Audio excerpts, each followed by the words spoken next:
Eh bien salut à toutes et à tous et j'espère que vous allez bien. On continue la restauration de l'APX 50 avec le remontage moteur. Donc, comme vous le voyez, toutes les pièces sont propres, nettoyées, impeccables. J'ai réussi à rattraper toute la merde. Que dis-je? Mais que dis-je? Le Fatra, le Traca 5CT, c'était vraiment de la daube à nettoyer, j'en ai chié, mais c'est enfin terminé. Quoi qu'il me reste une ou deux pièces, mais bon, ça va venir après. Donc j'ai réussi, heureusement pour moi, à retrouver le Vilebrequin neuf que j'ai commandé pour ceux que ça intéresserait sur cmsnl.com.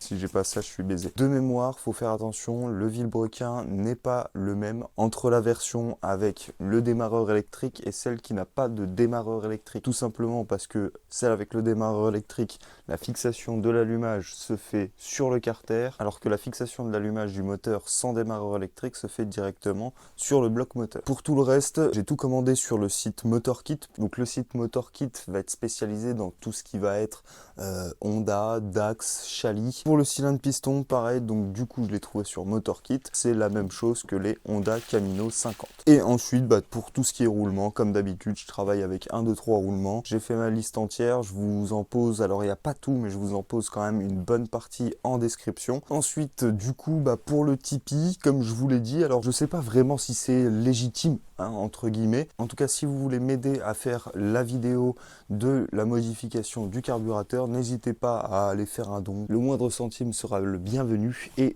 forcément, vous avez le lien également dans la description. Donc merci, vous êtes de plus en plus nombreux à me suivre sur la chaîne.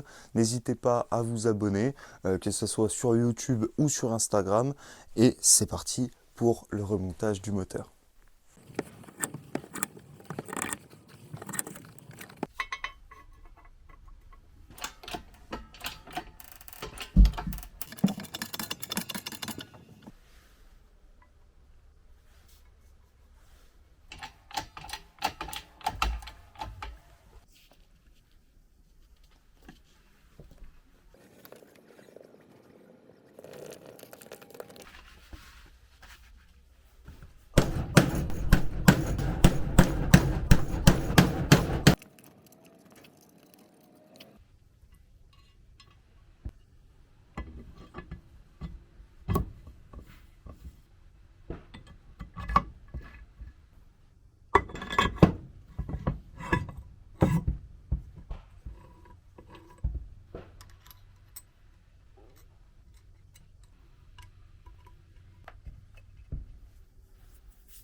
Bon, ça y est, on arrive sur la partie transmission. Là, il y a quelques petits détails qui vont avoir leur importance, notamment toutes les rondelles.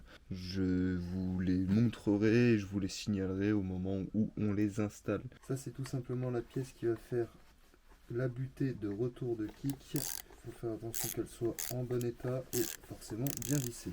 Ça, c'est la roue dentée qui va nous permettre d'entraîner le vilebrequin en appuyant sur le kick avec tout l'enchaînement qui va venir après.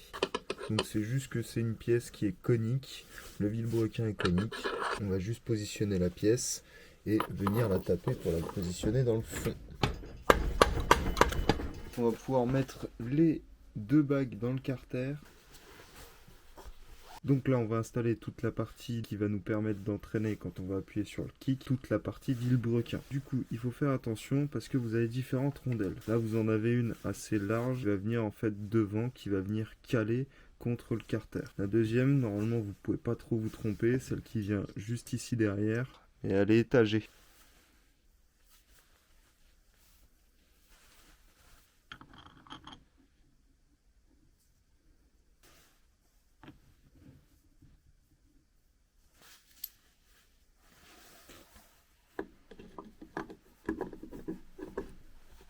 Pour la dernière pièce de l'entraîneur de kick, sur cette pièce en plastique, on a un endroit où c'est plus fin, donc forcément ça va venir de ce côté-là, là où il y a la soudure. Donc on passe d'abord le ressort, ensuite la pièce en plastique, et bien important, la rondelle derrière. Vous voyez ici, on a la flèche vers le bas, et là donc pour aligner le dernier, on a un point, alors il se voit pas beaucoup, mais j'ai un point juste ici, et je vais venir l'aligner avec le repère qui est juste là.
Donc normalement pour la mise en place du levier de frein, vous ne pouvez pas vous tromper puisque vous avez un détrompeur juste ici. Et là vous avez une partie où il manque des dents pour pouvoir venir mettre le témoin d'usure.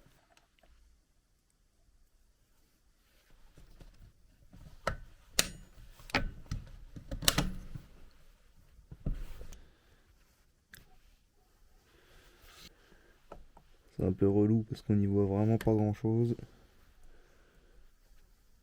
Mais normalement c'est bon.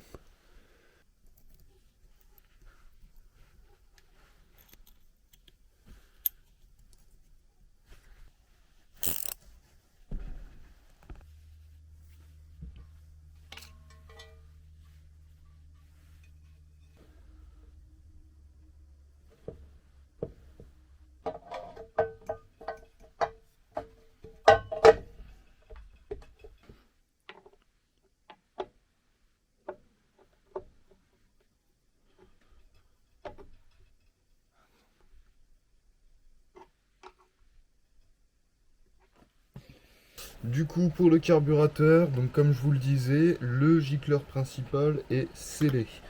Hein, vous le voyez, il n'y a pas de tête de vis, on ne peut pas le démonter. Et du coup, bah, ça fait que vous êtes bridé.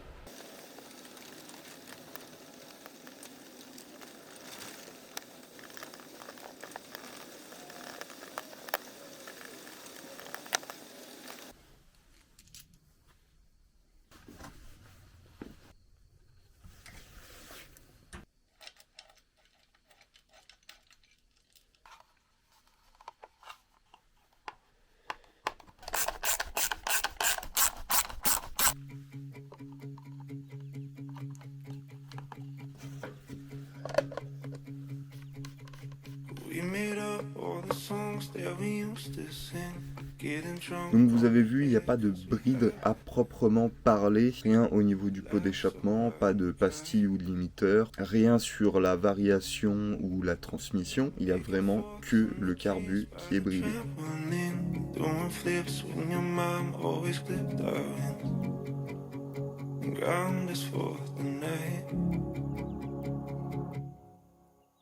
Sunsets, late nights, wish that I could rewind, heartbeats, goodbye.